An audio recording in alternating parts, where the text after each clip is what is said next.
Sayali Surve love जिहाद प्रकरणाला नवं वळण लागलंय। सायली सुर्वेने गुन्हा मागे घेतलाय।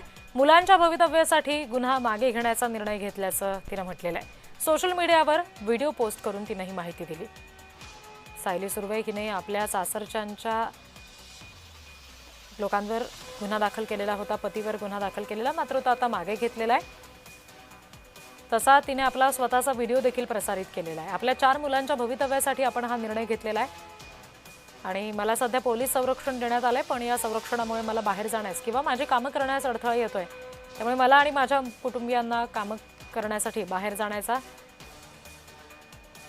जाण्यासाठीचं स्वातंत्र्य दिलं जावं अशी विनंती सुद्धा सायली सुर्वेने केलेली आहे।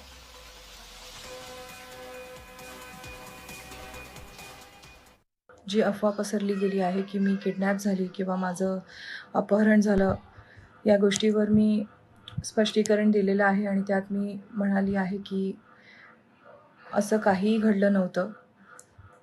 मी माझ्या मुलांसाठी, 4 लेकरांसाठी मी माझी केस परत घेतली।